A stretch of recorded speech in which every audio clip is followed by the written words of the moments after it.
Thank you for listening to Pow Block Podcast, the flagship Nintendo podcast of Boss Rush Network. Do you need even more gaming and entertainment in your life? Head over to bossrush.net where you can find news, reviews, creators, podcasts, and more focused around the content you enjoy.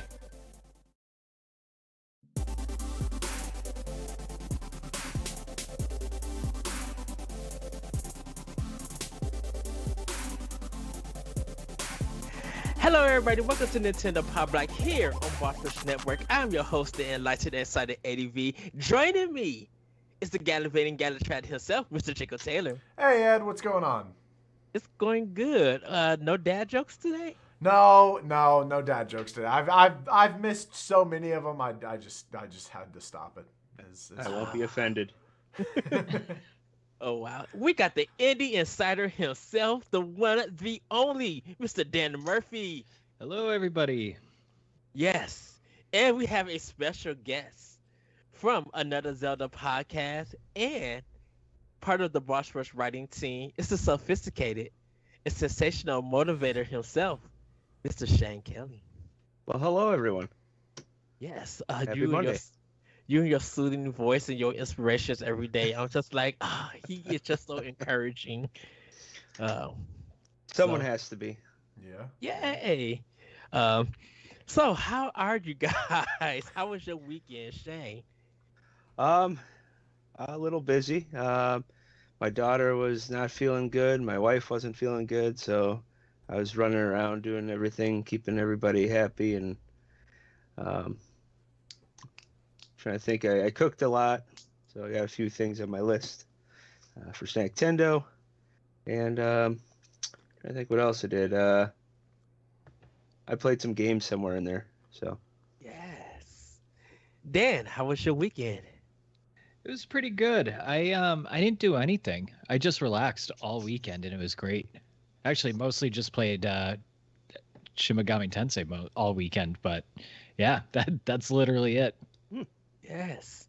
Jacob, how was your weekend? My weekend's really good. I hung out with EXP podcast. Nice.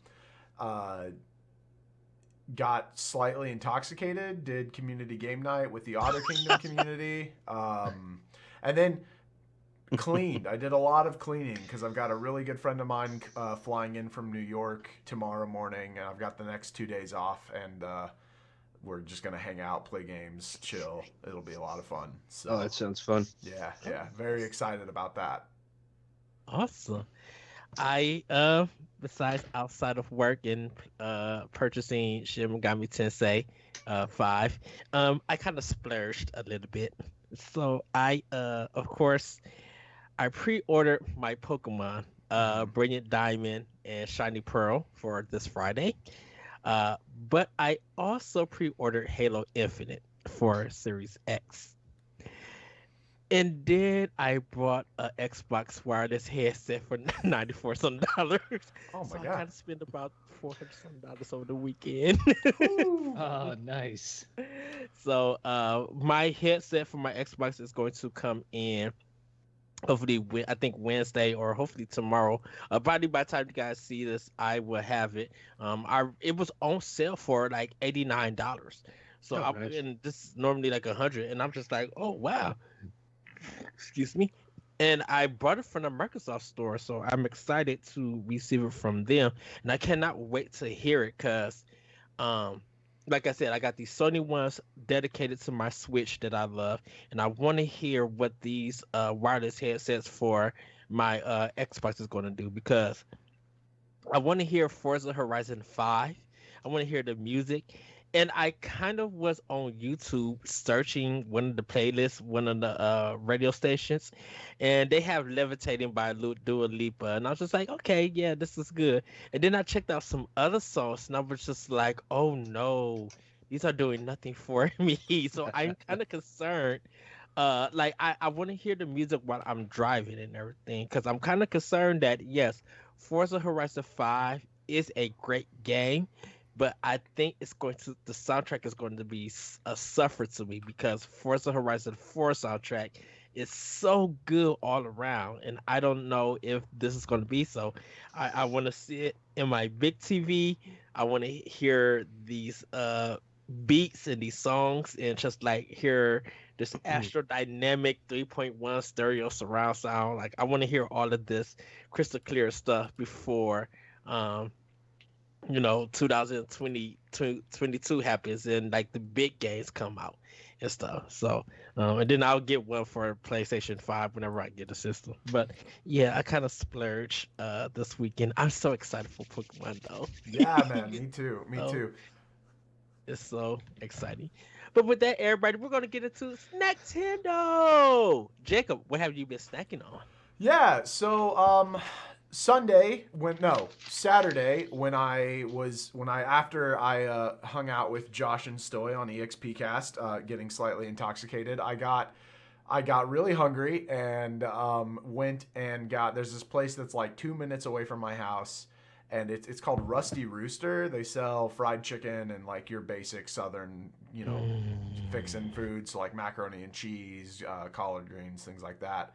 So I got some spicy chicken tenders and macaroni and cheese and country gravy, and like just absolutely devoured that. It was like the perfect soaking up all the alcohol food. And then because it's getting colder, because it's the fall and winter seasons now, I've started to eat like some vegetable pot pies, and my family always makes this stuff called hamburger stew, which is like just hamburger and tomatoes and onions and celery and all sorts of different carrots, all sorts of stuff just cooked up in a stew that my dad makes. And like me and my sister and my brother, he'll make like a huge vat of it, and then we'll all go like get like our own little buckets of it and take it back home and eat it throughout the week. It's a Taylor family staple, so I'm excited about that because it's now that it's getting cold, it's good to eat warm foods. Yes, awesome. Shane, what have you been snacking on?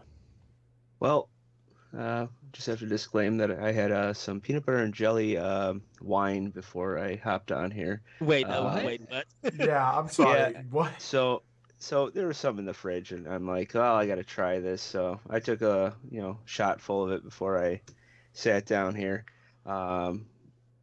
We'll see where it takes me. So also tea I'm drinking right now. It's this whiskey tea. Ooh. So my wife got this, and it tastes like tea. So I have no I don't think my palate is very broad when it comes to tea. So I can taste mint and I can taste this.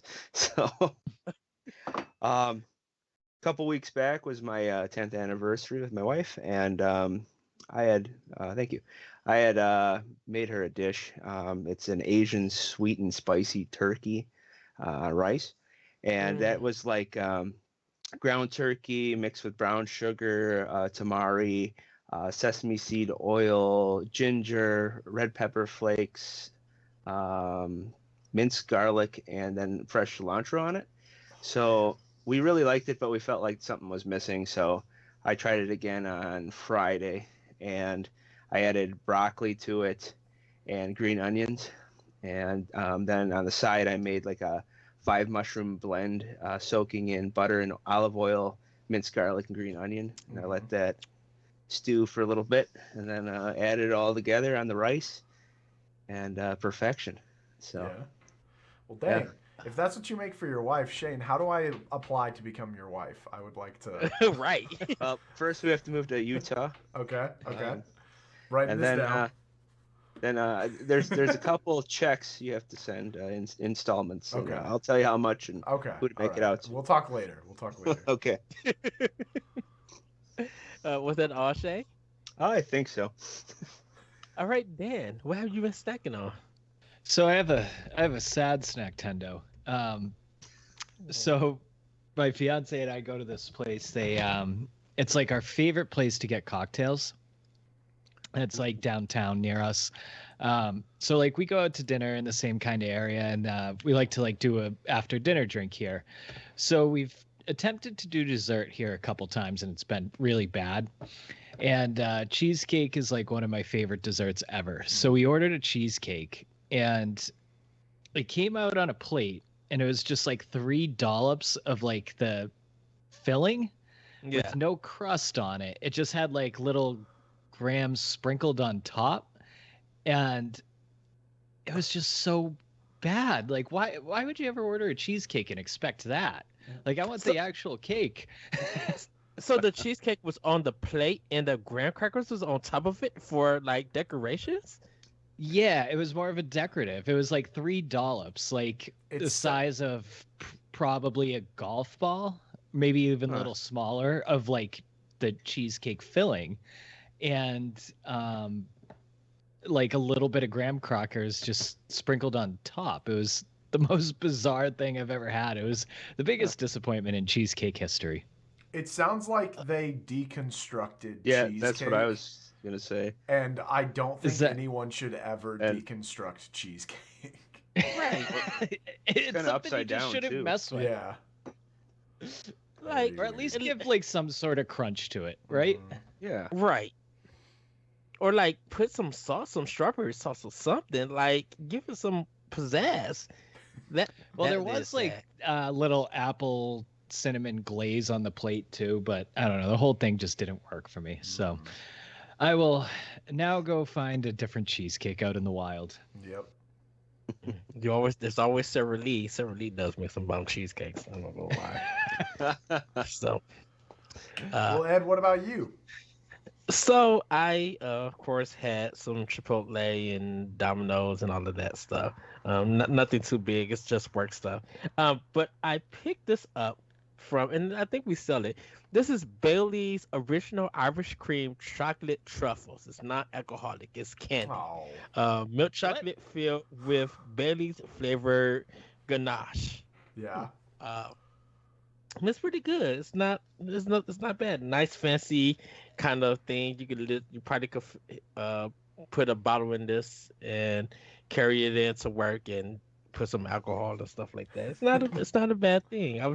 Someone asked me they was curious about it because they wanted like me to try it. So I'm like, okay, I'll get it and try it. And it's not bad. It's really good. There is some Reese's Pieces brittle candy. Reese's brittle. Pieces. No, Oh. do not start I listened this. to that whole segment. Do not start this. There is some Reese's peanut butter brittle that some people do want me to try, but I'm going to wait. Then we got the Hershey Kisses cherry filled Hershey's. So good. I just love when they bring that out. I can't wait to pick up a bag. It was a little bit expensive, so I haven't started my like Hershey like buy-in just yet.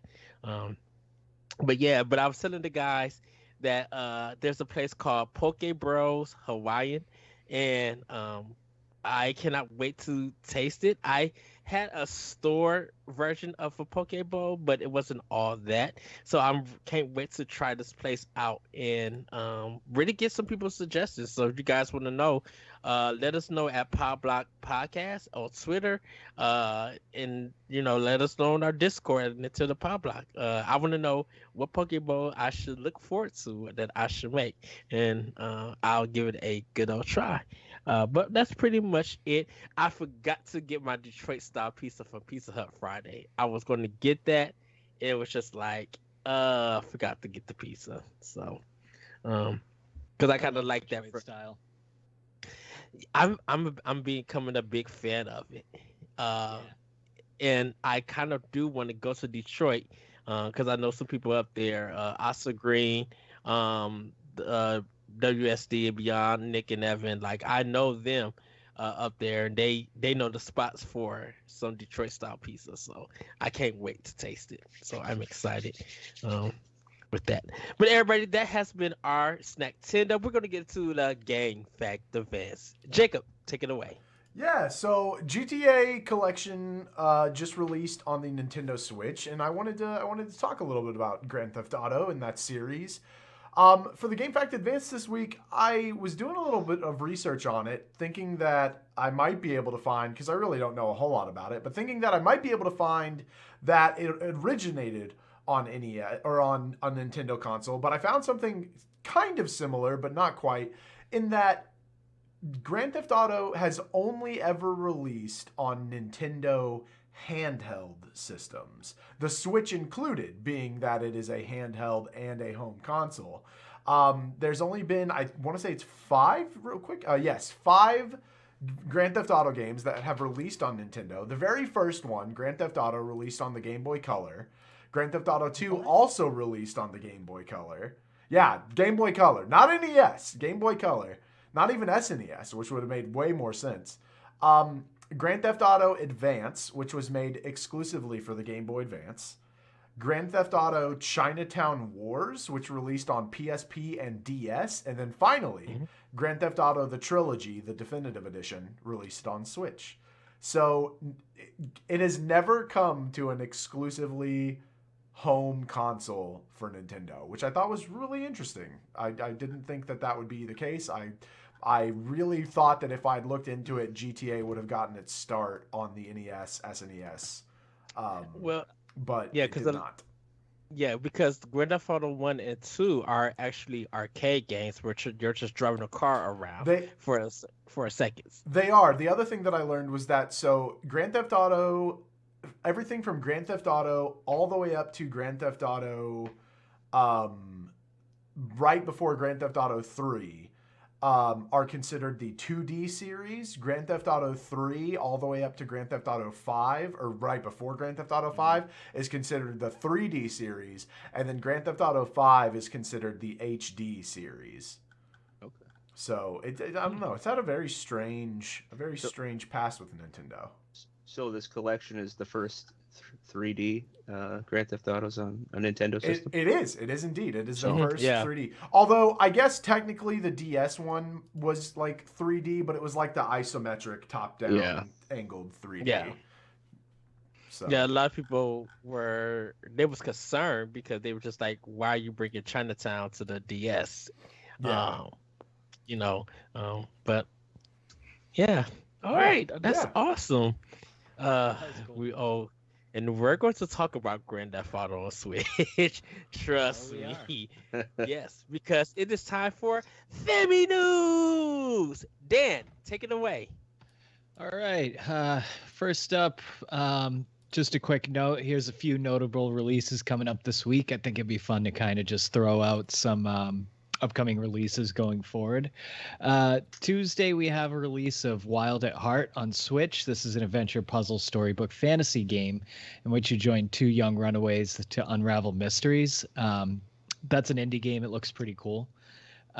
Thursday is Blood Rain, revamped. This is a hack and slash from 2002, kind of getting a revamp on the Switch. I don't know if I've never heard of it. Have you guys heard of that one? It's not good. Don't buy it. So I told this story on EXPcast. When I worked at GameStop, we pennied out brand new unopened copies of that game because no one was buying them. Like, wow, I really don't. Awesome. I don't know who this HD remake is for. I'm very confused by it. Maybe it's for the people that like to pop by. Yeah, maybe. Maybe. And then Friday is the big release of Brilliant Diamond and Shining Pearl. So I know we got some Pokeheads here. So I'm still debating if I'm going to pick that up. But are you guys picking up more than just Pokemon, or what are you guys getting? Just Pokemon. So I'm just doing Pokemon because of Halo Infinite for next month and Bright Age next month. So no Pokemon for me. So yeah, I'm on the fence. I kind of want to get it, but I'm kind of backlogged right now. I think that'll be one of those down the road if I have nothing else to play. You can live vicariously through me, Dan. I think I'll live vicariously through everyone. So I did that for Metroid Dread. Yeah. Same here. I didn't buy that either. So. What? Yeah. Yeah. So All right, so next up we got the GTA collection released, and they're having some pretty big issues. Looks like the graphics are off, the physics are off, and the lack of music has been underwhelming. It seems like Rockstar lost a few licenses to all the music, so the music is quite different. The reception on these games has been so bad that they pulled the plug for the PC version. So I didn't pick it up. I actually haven't really been following this much. But what do you guys think? Did Rockstar put not enough love into it? Did they release it too early, or did they just get a cash grab? And another thing to note too is they showed no gameplay trailers before this released as well, so they must have known that it was bad, right? Kick it off, Ed. So the people who ported this one did the port version of the mobile games. So Rockstar really didn't have no hand into this in this one. I've been watching some videos where the voice acting is kind of like garbled and it's dark. I didn't know that it was missing tracks and stuff. I've been seeing some bugs and everything. So it kind of feels like this game was, I don't want to say rushed or anything, but you can actually tell that Rockstar really didn't have no hand in this. It kind of felt like they gave it to the people who ported this to mobile and gave them some money, and there was no time to test it or anything because Are the issues on all three games, or is it just one?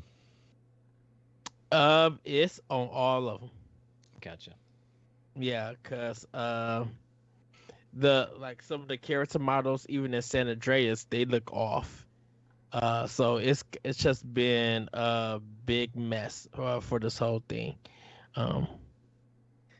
I don't know if you guys saw the rain in there. I Yeah. watched a video of the rain, and it's so distracting. You can't really see the road, and when it's nighttime at least, and it's hard to follow your map because it's almost like you're looking in lights coming at you almost while you're driving, because the rain is like pure white and it's coming down in like rectangles.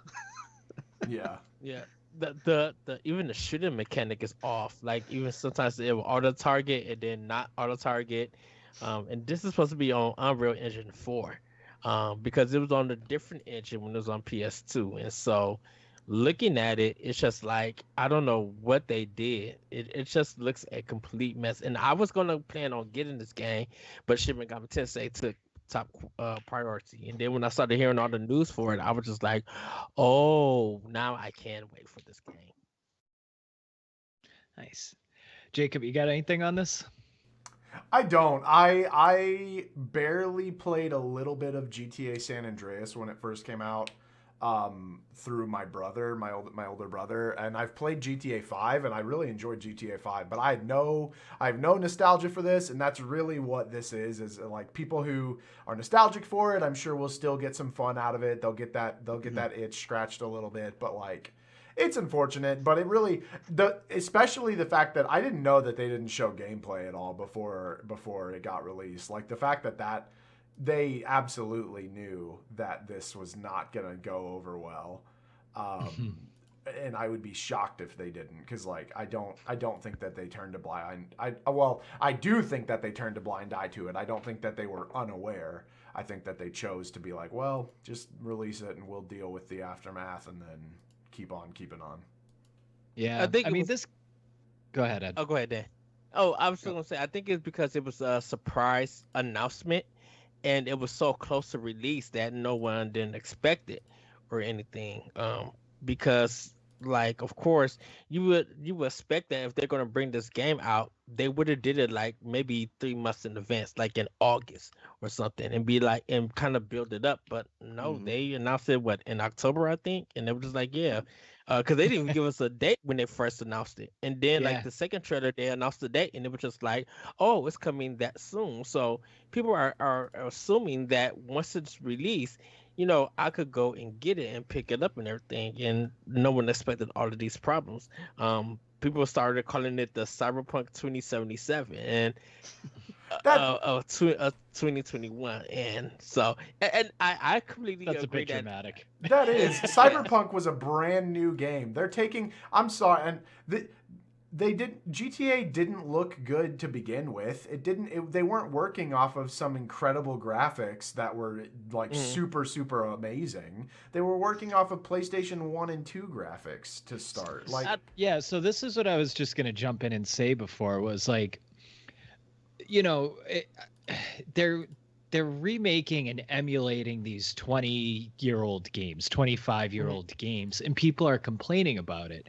But it's like, when you're emulating a game from 1996 or 1998, like the shadows are different versus a CRT TV and a flat screen TV. And people are upset about that, but they think it's like the way the emulation is. Or it's like they're taking games like these GTA games with piss poor graphics and giving you piss poor graphics and then it's like complain, so it's like, should companies continue to make these, like, bring back these older games and just hear complaints? Or I mean, I don't know, it's in my opinion, it seems mostly petty. Like, you're not playing GTA 3 for the graphics, right? Yeah, I think no. I think that was been the thing that no one is complaining about the graphics. Everybody's complaining about the bugs and the technical issues. So that's why they're connecting it to the cyberpunk thing. I've seen And they complaints about the definitely graphics. Yeah, I've people about seen the mostly graphics. complaints about graphics. Yeah. I think if you're going, there's something about Nintendo themselves that they have set a high bar for doing a remaster game. Um, the way that we've seen Skyward Sword, that people complained about that and the price and stuff, and then you get it and it's a beautiful game and everybody's enjoying it.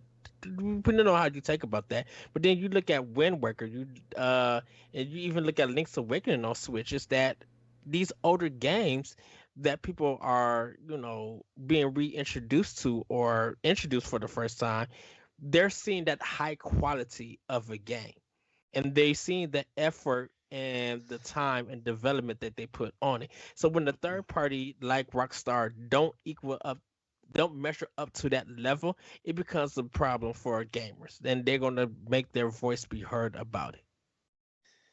Yeah. It just surprises me because Rockstar's got a high pedigree with especially GTA 5. Um, why wouldn't you step in and monitor this company and give them the help they need to make it a good standard game without these bugs? Yeah, if they had a deadline, um, do like Nintendo, delay it. Um, you would have sold tons of these. Um, the three prior games are excellent, and it would have printed money itself if it had been decent. So I think it's looks bad on Rockstar, looks bad on this third party company. So I don't feel bad for them if they didn't do this stuff. So. Cool. Anything else, guys, or do you want to jump to the next topic? Let's move Let's on. go to the next topic. All right. So, Nintendo was dethroned as the highest selling console in September. This was a streak that lasted 33 months where they had sold the most units. It's not by dollar amount, but it came down to the PS5. But it regained its top spot in October with the release of the new OLED model. Is this surprising to you that Nintendo fell off for a month? And do you think they're going to keep this torrid pace and set another streak and probably be top dog for a little while more of a supply chain issues? And you got to take into account too, this is going into the 5th year of its life cycle, and it's still going to go up. What do you guys think of this one? I called it. When we first talked about how Nintendo got dethroned finally in September, I was like, yeah, but it's September. The OLED comes out the first part of October. Nobody's gonna buy it. Like a couple months? I think my exact words were a couple months before, sure, because you might just be impatient. But 1 month before, no, just wait for the new one to come out. And that's why. That's exactly what happened. That's why Nintendo's so tight-lipped on their consoles. They want to squeeze as much money out of that previous console Um, and so that's why you only have a month or less gap between announcement and release.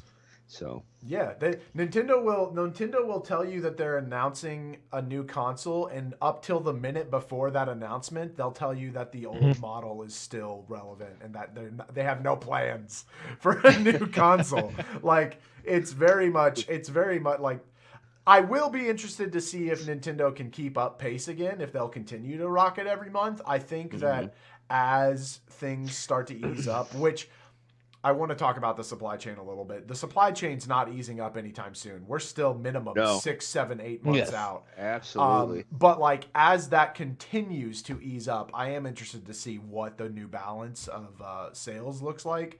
But I really do think that they're just going to keep rocking it. Yeah, it's interesting that you say, the supply issues because, I try to get LEDs at work for tests. Dude, yeah. And it takes 6 months. I just got some USB drives.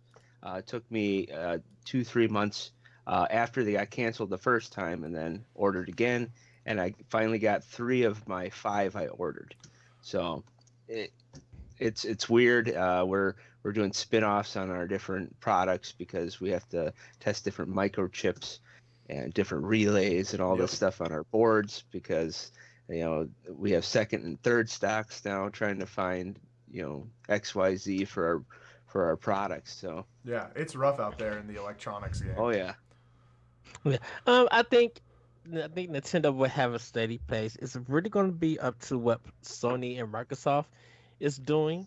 But I think definitely if you look at the pre-orders for OLED, I think the pre-orders were so good that when it came to October, September didn't even matter to Nintendo. They were like, we don't care, we're about to sell out, and look how many OLEDs they sell to put them back in first place. So I kind of think, and definitely with last week with Switch Lite coming, the Pokemon one coming out, I kind of think that they're going to be on a roll for a good time until next year. It just really depends on how many they could get out and how fast people are going to snag them up. I'm sure everybody was waiting on that Mario Kart bundle again. So Oh yeah, that's that's such man. copy for every room. For real, I really think that Nintendo just like for every Switch that they produce a Mario Kart bundle Switch as well. Like they're just like, we'll sell them eventually. It's fine. Just hold on. Why do I literally have a feeling they're going to hit 40 million by the end of this year. 40 million Mario consoles? Kart? Or Mario Kart. Probably. You're out of your Oh, I mind. think so too. No, aren't they at Is like, it they're like what's they're the like at current sales 38 on million it? right now? No, I thought they were 34. It's 38.82, I think. Oh it was. wow. 5.2, something like that. Yeah, they Yeah. probably will with all those Christmas bundles then. Currently complete to date is 38.74 million. So yeah, they'll probably hit 40 Oh yeah, million. they're definitely gonna crack Yeah. that for sure. Yeah. All right. Well, the Zelda Game and Watch released last week. They've been doing these for the anniversaries. Did you guys pick one up, and what did you guys think of this? So no, I did not pick it up. I didn't. When I got my Shin Megami Tensei, I just picked it up from Best Buy and walked out the store. I didn't even search. So I'm going to pick up one a little bit later. But right now I didn't pick one up yet. For those Nice. listening at home, we're all holding up our Game and Watches I- except for Ed. I did not pick mine up. Becca got hers. I had to cancel my pre-order in order to get Becca a copy of Pokemon Diamond.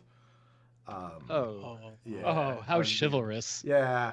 I'll pick it. Yeah. Well, so like my thought process was I still see the Mario ones constantly. Every time I go to the store, I see a Mario Game and Watch somewhere.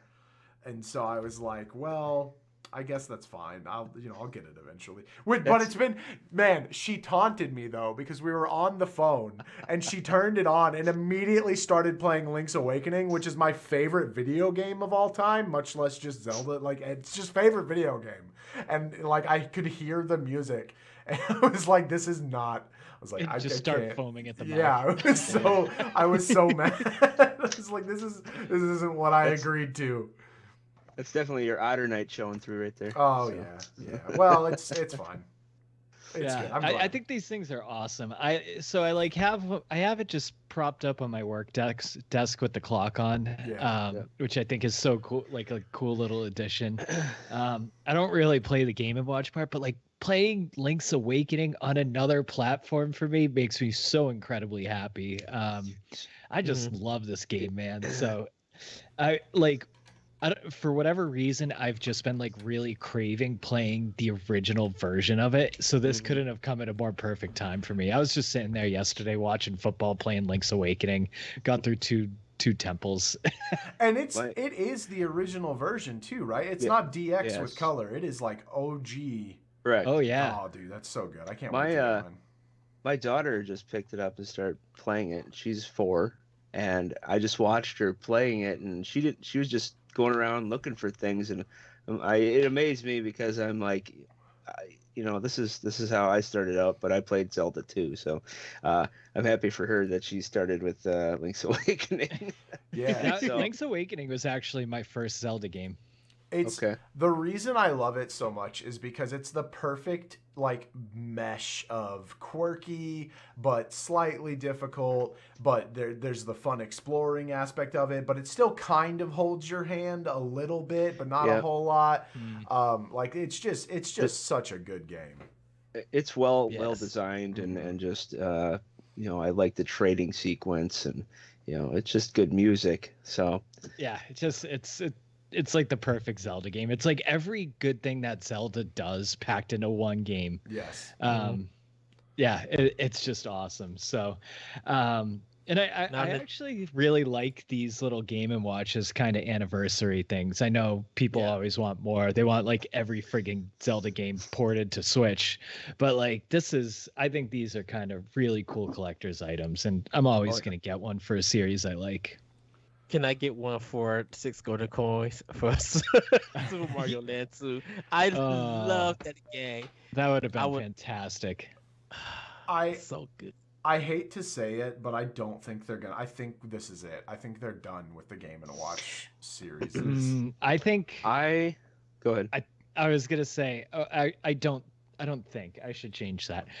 I would really like to see Pokemon Red and Blue on one of these things. That would be like the best seller ever. I mean, they could even go. They could even go as far as getting Gold and Silver on there too. Like they could do like Yellow and Crystal, or Red, Blue and Crystal, or Yellow and Gold and Silver. Like they could easily do something, but I don't think they will.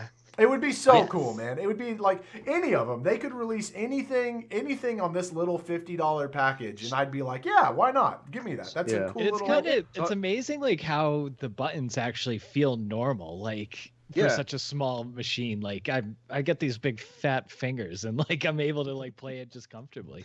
So I'm very surprised that we did not get a Donkey Kong one. No, don't worry, that's coming.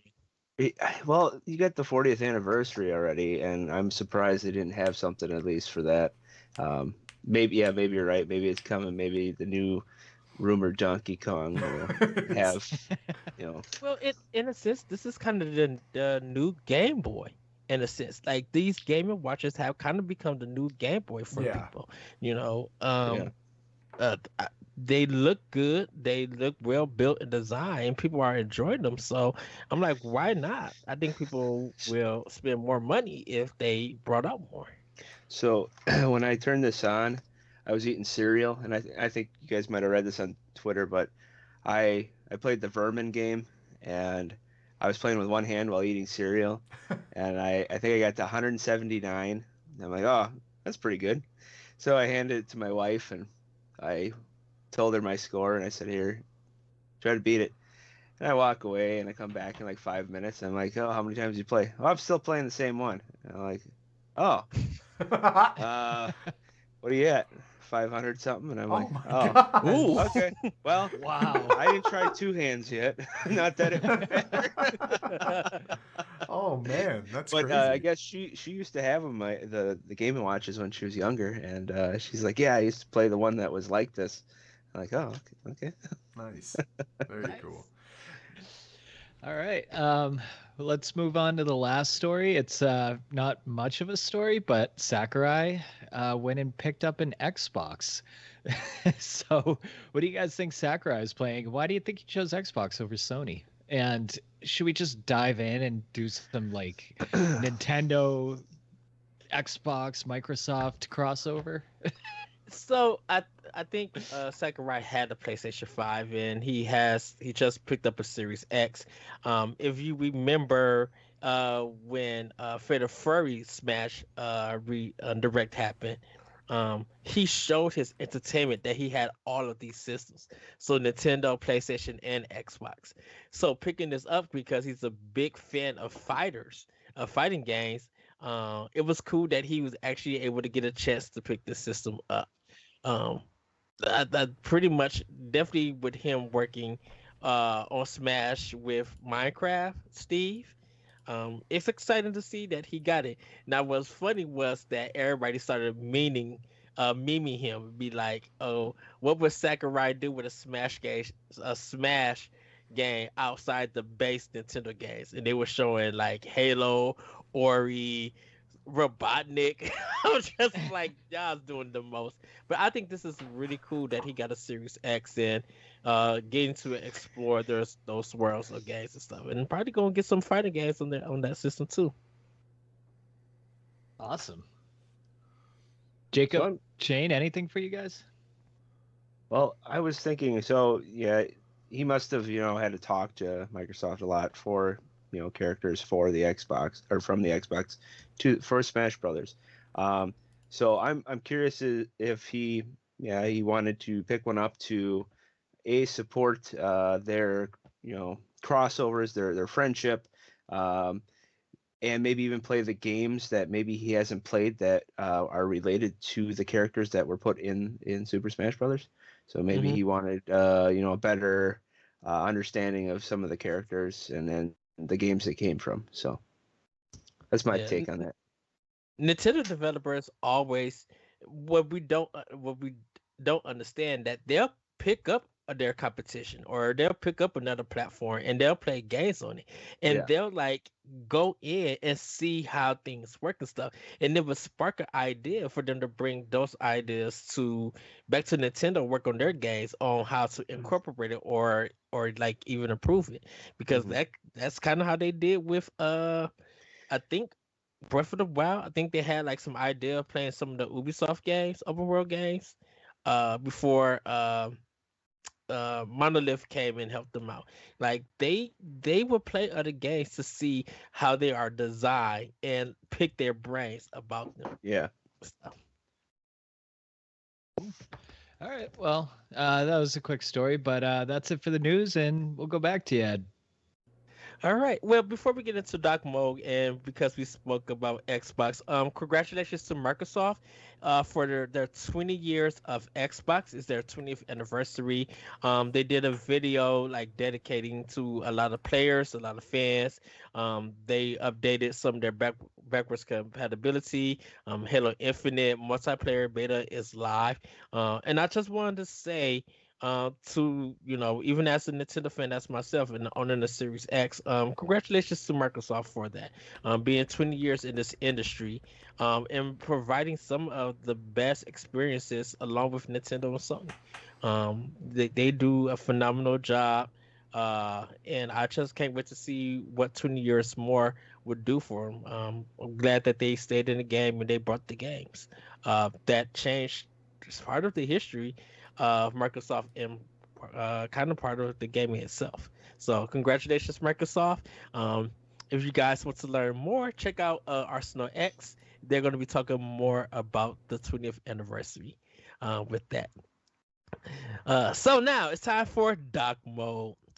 The Game Awards put out a blank list for its Game of the Year nominations. So I thought, what would the Elite Block agents fill it in with, and why? So let's make two lists. The first one is going to be all Nintendo Switch titles, and the second one is from any console and PC games. Are you ready, agents? Let's go! So, we're going to start with our Nintendo list. And I'm going to start with you, Shane. It's gonna go to you, Dan, and then it's gonna go to you, Jacob, and Okay. then me. We're gonna start with number 6. Ooh, what about honorable mentions? When are we gonna throw those in? We'll do the honorable mentions at the end. Okay. Yes. Can I make a disclaimer? Go, yes, Jay. I've only played 10 2021 games completed, and out of those 10, 4 of them were already on a previous console that were ported over. So technically, I've only played 6 games this year, better new. So mine are gonna be slim pickings when it comes to what I have. So Well, that's fine. What is your All right. number 6? my number 6. Yes. Um, I have my list up because like I said, I only played 10. I'm gonna say for me, Sky Children of Light coming to the Switch. It was on mobile previously, the year before, but I was a big Journey Flower fan, and I love the music, so that'll be my number 6 choice. So. All right. Dan, what is your number 6? My number 6 is gonna go to Mario Golf, even though it kind of had a weak release, I suppose, and it kind of has a slow drip of characters and golf courses. I think we're even getting another update coming before the end of the year, but it's a really good golf game. The mechanics are fantastic. The game is just fun, and I've had like some of my most fun gaming this year has been on Mario Golf with some friends. So. Even though it's not the perfect overall game, I'm going to put it at the number 6 spot. All right. Cool. Jacob, what is your number 6? My number 6 is actually something that I didn't play, but I feel like I would be wrong to put it or to not have it on here, which is going to be No More Heroes 3, which finally came out. Nice. Cool. I really want to get into the No More Heroes series, but I wouldn't want to do that by playing 1, 2, and 3 in order. So I haven't actually picked it up, but I do know that a lot of people really enjoyed it, and so I feel like it belongs on a Nintendo themed game of the year list. Okay. And mine is Ghosts and Goblins Resurrection.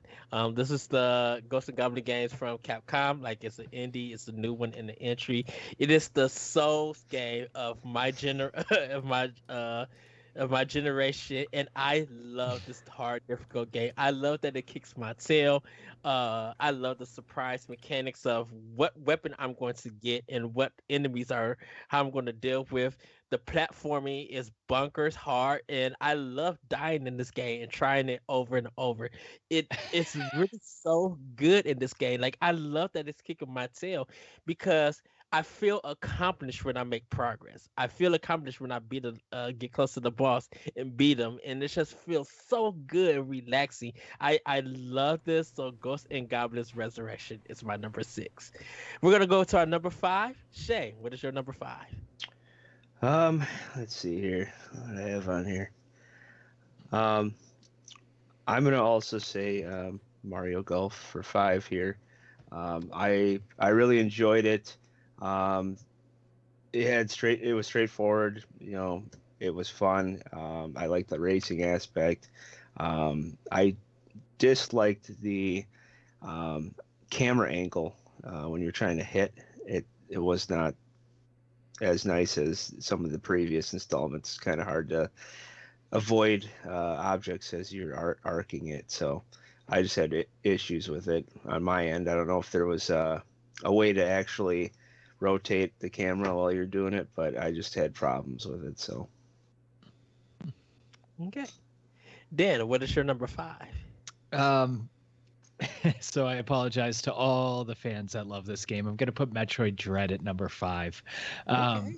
I tried the demo. It wasn't for me. I did watch a lot of people stream the game. I mean, it looks beautiful. It feels beautiful.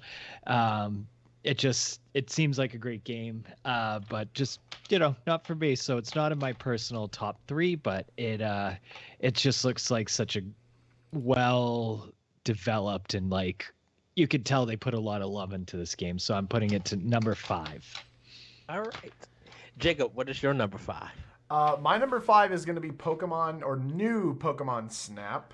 Nice. I really, really liked the game a lot. It didn't quite hit the same way that Pokemon Snap on the N64 hit. Pokemon Snap on the N64 was a lot more puzzle-based. That you had to actually work to figure things out. This one was just more of like a casual ride through Pokemon World, taking pictures of things.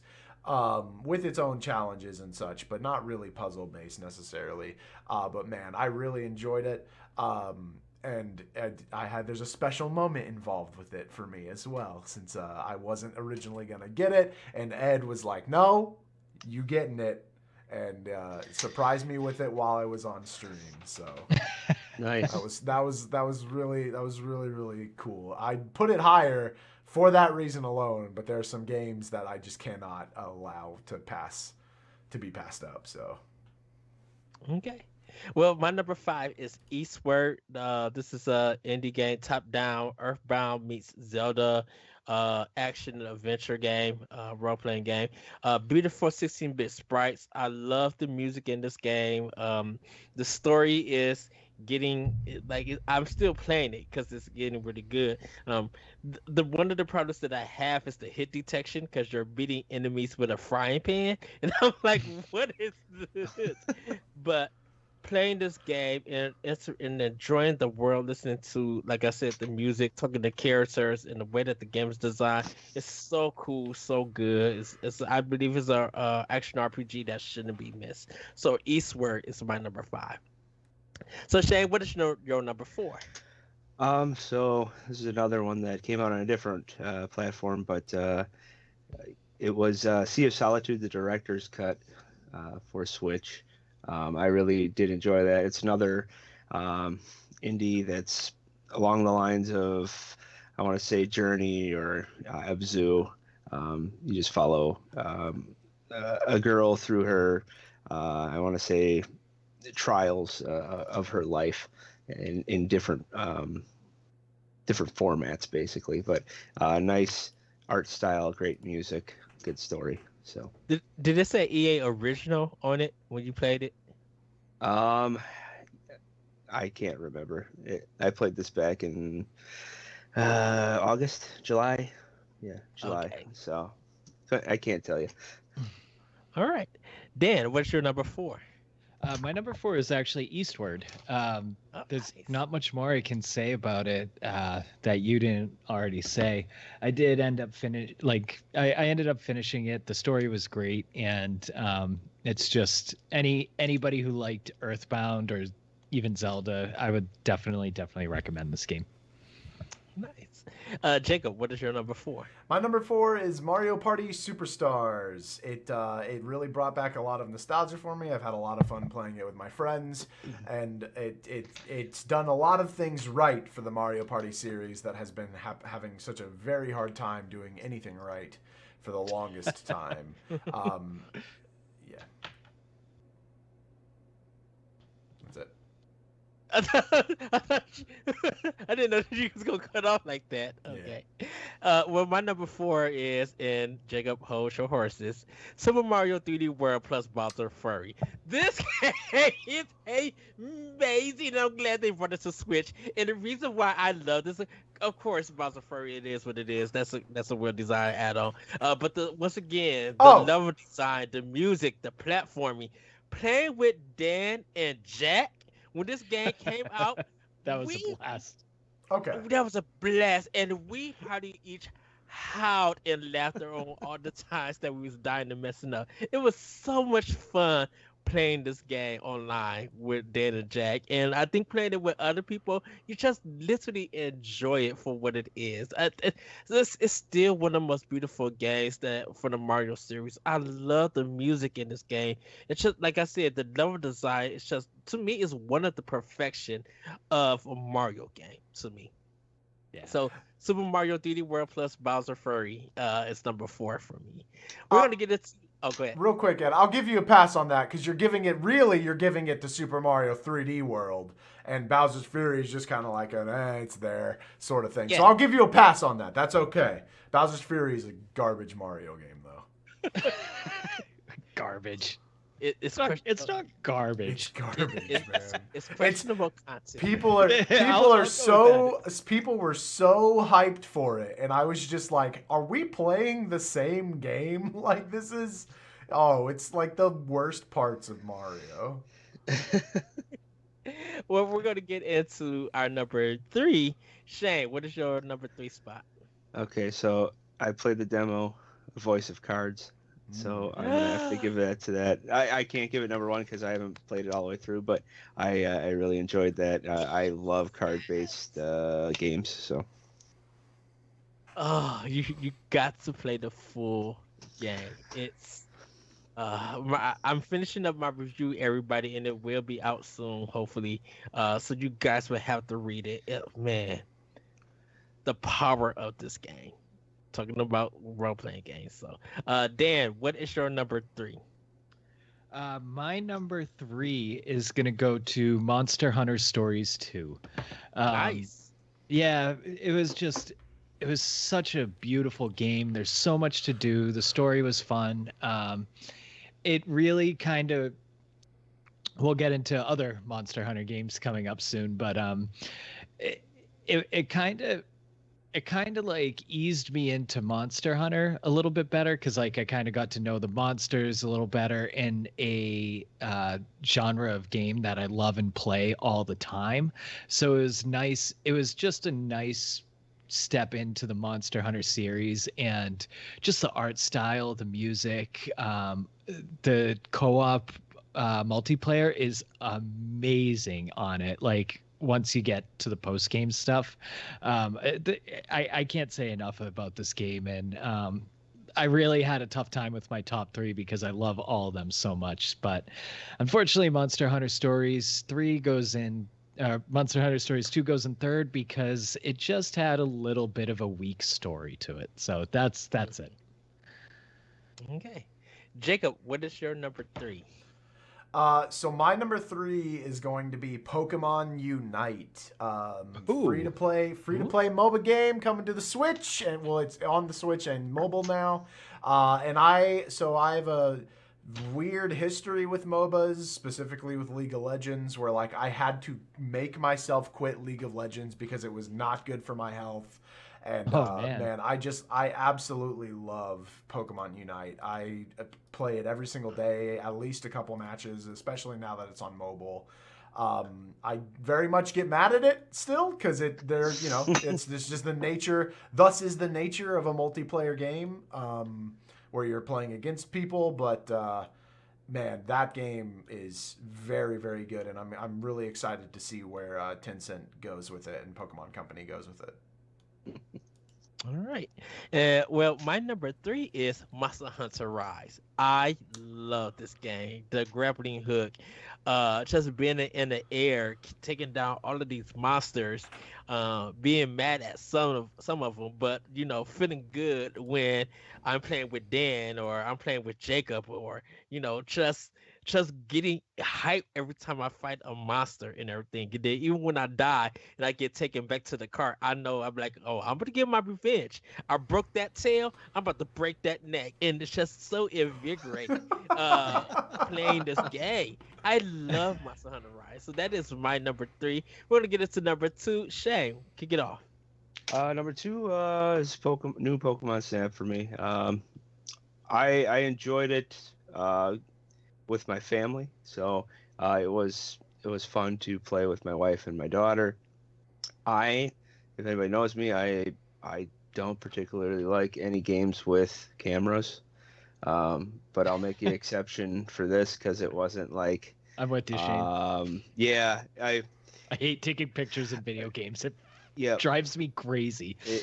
Same. So this was like a relaxing, taking a quick snap here and there, and it was more laid back. So I really enjoyed that aspect. I'll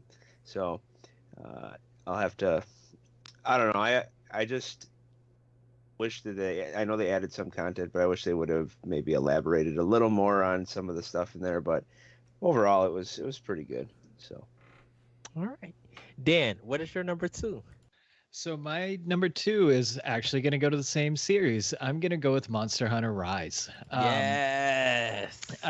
Monster Hunter Rise, the mainline games are the superior form of the games in the series over stories. I got it when it first released, and it kind of didn't catch me that well. I knew I liked it, but I think everything at once is just a little too overwhelming. I came back to it after I played stories, and I was hooked to this game. And it plays really well. It looks beautiful.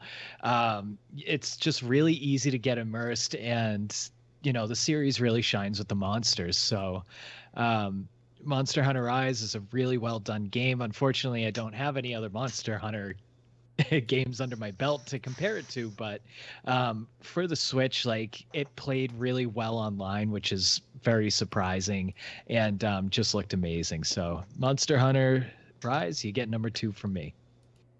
All right. Jacob, what is your number two?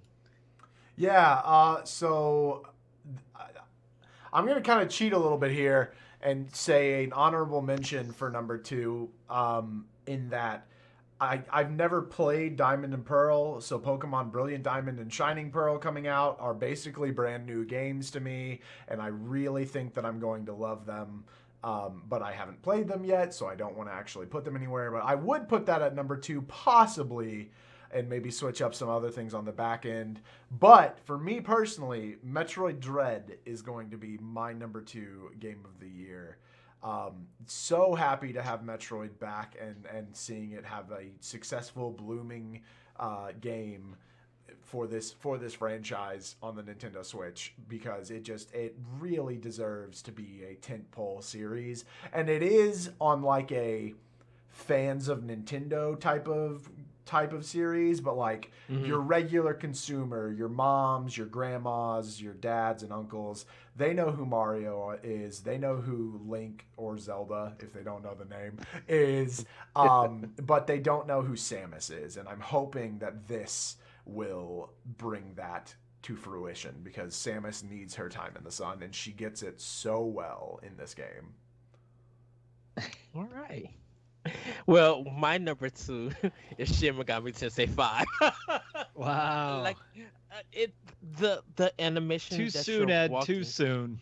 I'm sorry. This game is literally addictive, and people cannot stop talking about it. It's so good. Yes, I only played 45 minutes of it, but I know I'm going to spend 4 to 6 hours into this game, and plus it's been getting like 9s and 10s everywhere. Like, people really been loving this game, and it's just like so beautiful. Cutscenes, yeah, there's frame rate problems, but when the game is in motion, it is phenomenal. So it's my number two. Before we get into our number ones, we're going to get into our honorable mentions. Shane, do you have any honorable mentions? yes, Vermin. I love that game. Now that I've played it on my Game and Watch. All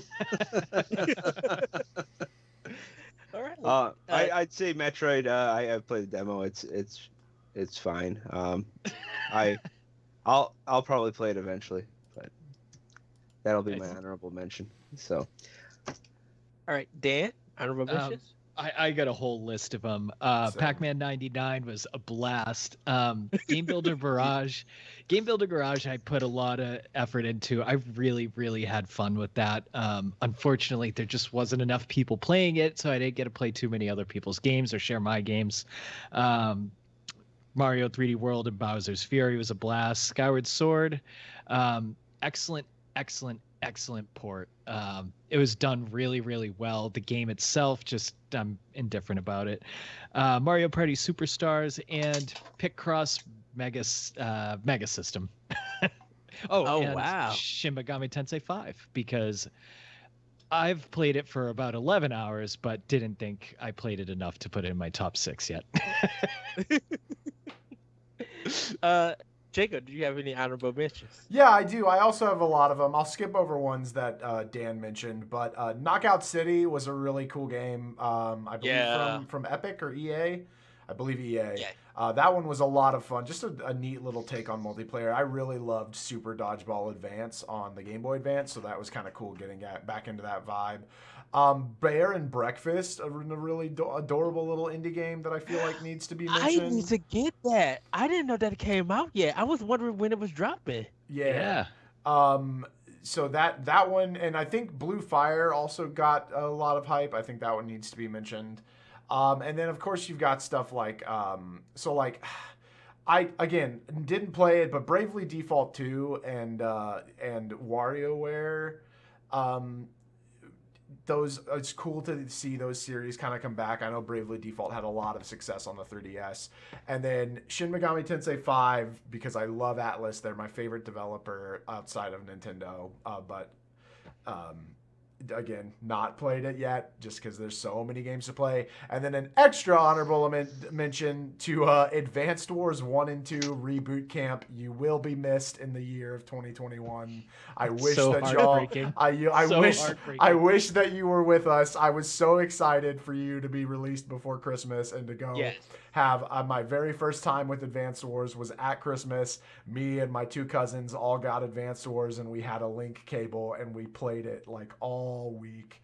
And I was really excited to do that again, but it's not happening anymore. So unfortunately, that's a crime.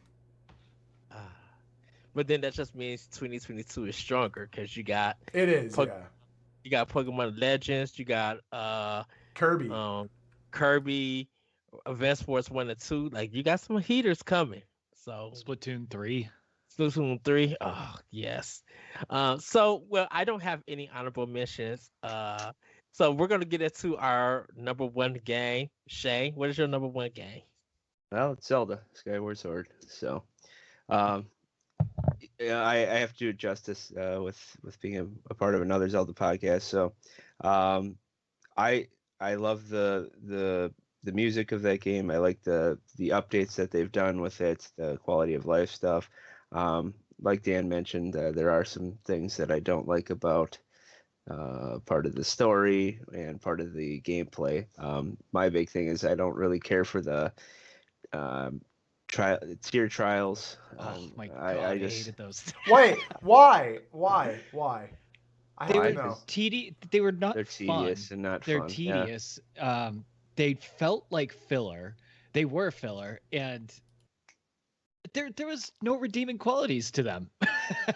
Yeah, that's my big complaint about it. But overall, it's a fine game. So I don't really have any stellar, I guess, game of the year for that because my game of the year is for the other console system. So, which I'll mention in our next round here. All right, Dan, what's your number one? All right, you guys are about to kick me off this show, but my number one is gonna go to Bravely Default 2. Oh, It nice. is the best JRPG I've played in such a long time. The battle system was just kind of like perfect. It was every JRPG trope in a story that you could possibly find. The world, the enemies, everything about it just made me so happy. I haven't had this much fun playing a game in a long, long time. I know this game isn't for everybody, but for my personal top 6, this is a clear-cut number one right now. Awesome. All right, Jacob, what is your number one? So my number one, to probably no one's surprise if they've heard me at all, is Monster Hunter Rise. I love the Monster Hunter series so very much. And to put it in perspective, I played Animal Crossing every single day for an entire year in short bursts, sometimes 30 minutes, sometimes 3 hours, and have totaled 700 hours on Animal Crossing at this point in time. In a span of like a month and a half or 3 months maybe, I got 500 and something hours into Monster Hunter. I absolutely love that game. I'm always looking for a reason to go back to it, and I'm incredibly stoked for the new DLC that's dropping. I want a poster of that DLC. Yes, I yeah. literally want one. It's so good. I think I changed it to my desktop for my computer. It's So cool, huh? Yes. Well, for me, it ain't no surprise. Of course, it's Metroid Dread. This cinematic story experience, it gave me the chills. It made me jump. It just made me drop my jaw. That Craig fight was just amazing. The cutscene actions, like Mercury's theme, clowned on this game. I literally was playing it almost every day, and at times had to put the controller down and just look at the background, look at all this detail, and I'm like, I I don't know how people could say that they don't like this game, or they can't say this game is a beautiful. Like, I was just putting questions in my mind and everything. Like, this is top tier, almost top tier perfection. I gotta say.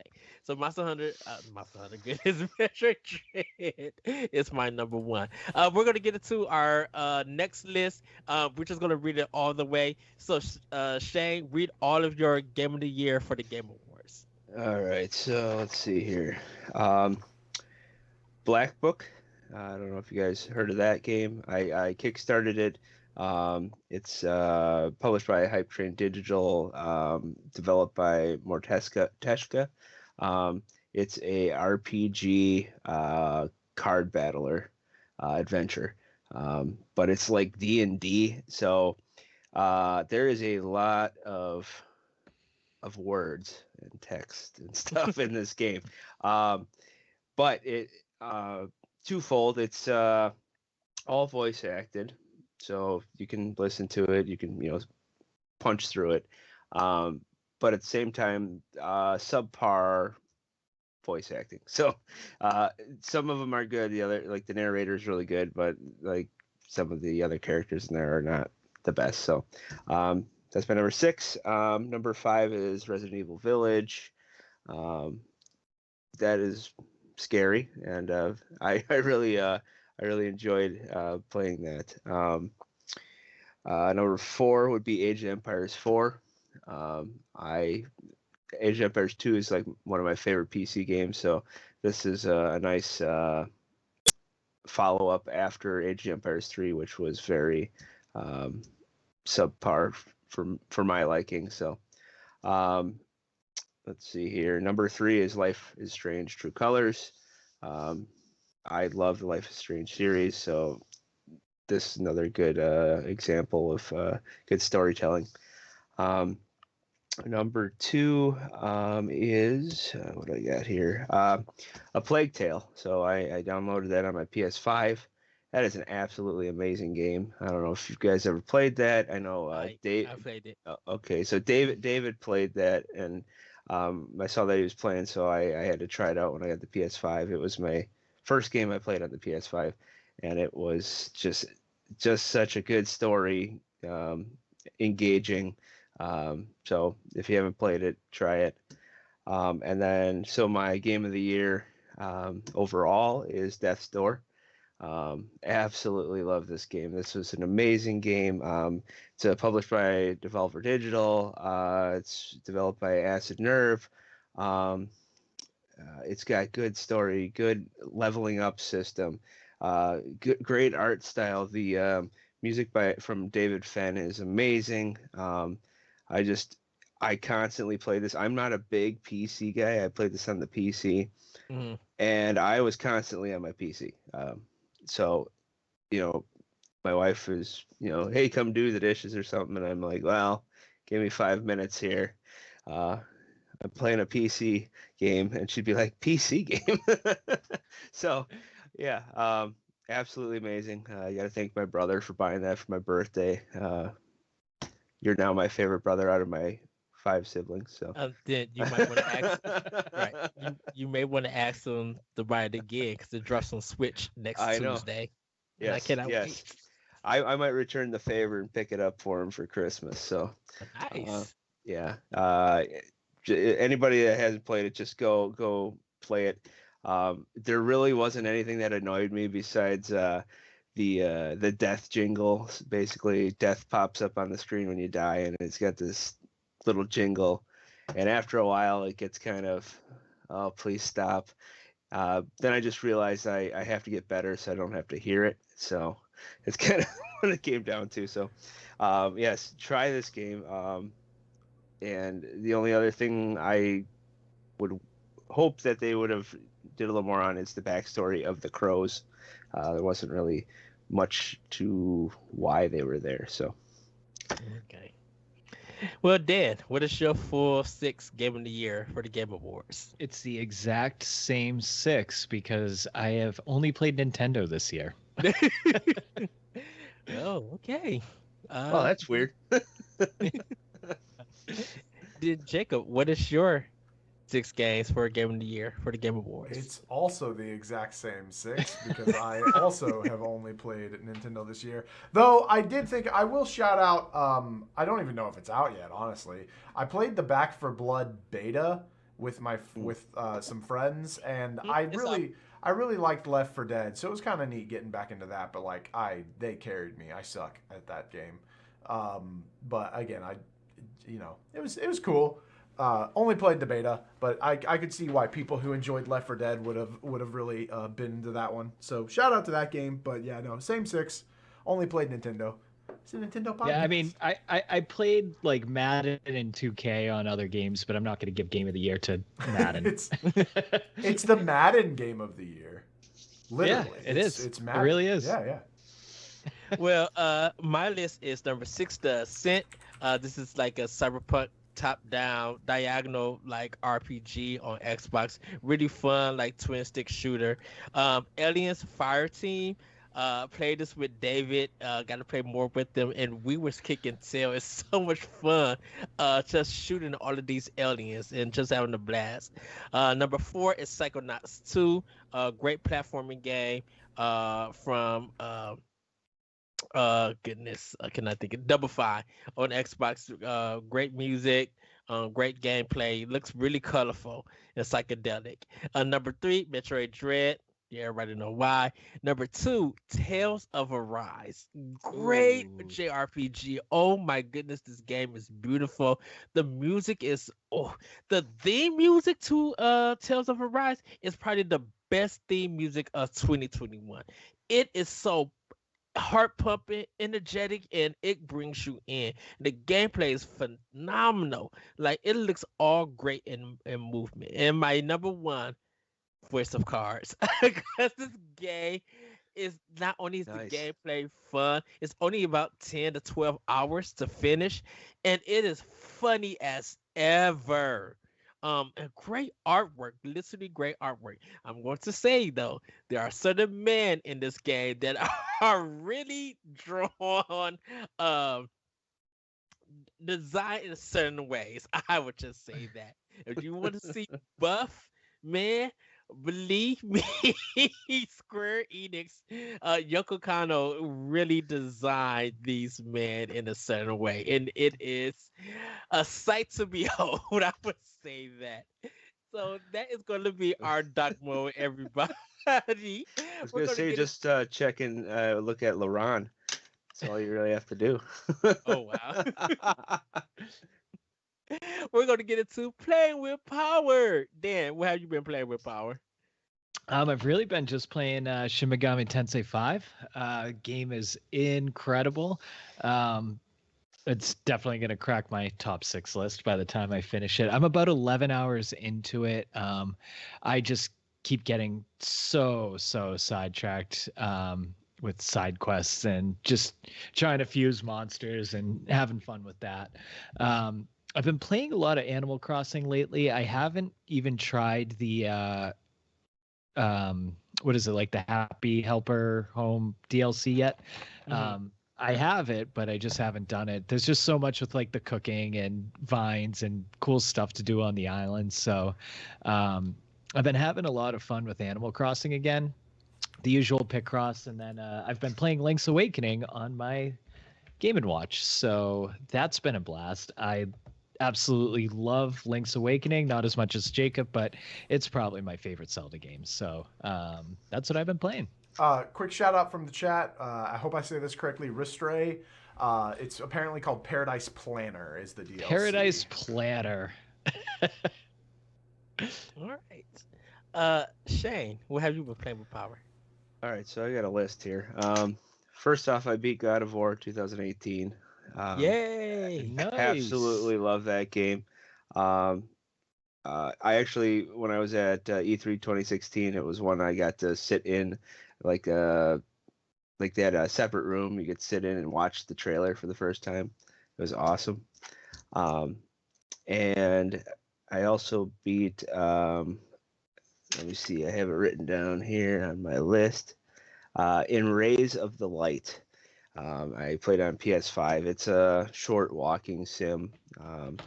Nothing I want to say that great, but it was fun for what it was. So on PC I'm playing Eastshade. It's a walking sim adventure art game. I want to say a collection game. So far so good. I love it. On Switch I'm playing Luigi's Mansion 3 with my daughter. Yes. Ooh, fun. Yeah, so I thought, she likes watching me play Mario and some other games, so I whipped this game out that I got like 2 Christmases ago, and finally started playing it. And I thought she'd be a little more scared, or but she absolutely loves it. Thinks the ghosts are funny. And so I'll hand it to her after I explore a room, and she'll walk around and look for coins and gold bars and stuff. So I'm playing with that with her on the weekends, trying not to play when she has school the next day. So that's my, well, it's not really my rule. So on PS5 I'm playing Control, the definitive edition. I'm about an hour and a half in, so that's pretty good. So my brother came over Saturday night, and I just made a bunch of pizzas, and we hopped on PS4 first, and I downloaded Season 2 for the Soul Calibur 6 DLC. So we played with those characters because it was half off on there. So we played a couple rounds of that. And while that was, while we were doing that, on PS5, I had downloaded A Way Out. I'd never played it before. I heard good things, and I thought, hey, what a good 2-player game that we could try. So we played from 9 to 2 in the morning, A Way Out, and we're a little over halfway done. So I think maybe next weekend we'll finish it up, play that out, and then of course I'm playing Link's Awakening and Vermin on the Game & Watch. So Nice. Right. Jacob, what are you playing with Power? I've been playing a lot of Pokemon, Ed. I've played Pokemon Unite. I've played Pokemon Sword, trying to shiny hunt more and having no luck in it. I just have the worst luck with shinies, apparently. Did you ever catch the Snorlax? The Slowpoke, you mean? Yes, I did. Slowpoke, yes. 4,363, because that number will be burned into my brain for the rest of eternity. Oh, wow. That's with the shiny charm, which makes my odds 1 in every 1,365. So I was triple over odds. And not even getting into the other mechanics of it. Yeah, no, it was ridiculous. I have been playing a little bit of Baba Is You. That's a puzzle game has a lot to do with like programming language, kind of. Just a very cool little puzzle game that I play at night to wind down, weirdly enough. And then of course Animal Crossing. I only have been doing the paradise planning stuff, Happy Island Paradise or whatever, on streams, which I do Animal Crossing and chill streams on every Thursday. But just like enjoying the overall, all the new free DLC stuff, and listening to Cap'n every day, because I love Cap'n and his little songs. There's not as many of them in this one, which is really unfortunate. I've already gotten repeats, but yeah, I love his little singing. So I always go on his boat every day to enjoy that as a little boost of serotonin. Nice. Well, for me, like I said, I finished all of Voice of Cards. I did a replay of it, so I could get the true ending. Shin Megami Tensei 5, I'm gonna play a little bit more of that. Streets of Rage 4, I've been started on my Streets of Rage 3 characters to level them up for the survival mode, and playing the Legend of Tien Ding, where it's like this Chinese action 2D game, like beat 'em up, and it's really nice. I know I've been hearing that it had some problems, but I haven't experienced anything like it. It's a really, really well designed game. It has a little bit of Metroid in it. Uh, for it. Last but not least, been playing the Sega Genesis on Switch Online. Played some more Golden Axe, beat it, beat the final game. I beat it before, and then played it on the hardest difficulty for Streets of Rage 2, and then ended up going to Hulu and watching Christmas movies. So pretty much that's what I've been playing with Power. But with that, everybody, that's gonna be Nintendo Power Block for episode 271. I want to thank you, Jacob. Thank you, Dan. Thank you, Shane. We're going to do some quick plugs. Jacob, where can we find you? Yeah, you can find me everywhere on the internet at Galutrad. That's Galutrad.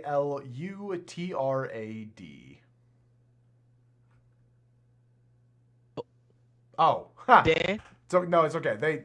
Stream heard me. Y'all didn't hear me. I was muted on Skype. Technical difficulties, everybody. Okay. I'll edit this out. It's fine. Jacob? No. You're good. Go to Dan. Oh, Dan? You can find me anywhere online at DCDM99, or I guess that's just Twitter. And you can see all of our articles on bossrush.net, where I am a copy editor. Yes. Shane, where can we find you? You can find me at Still Saying Shane on Twitter. Also, the articles on Boss Rush Network, and also at Another Zelda podcast.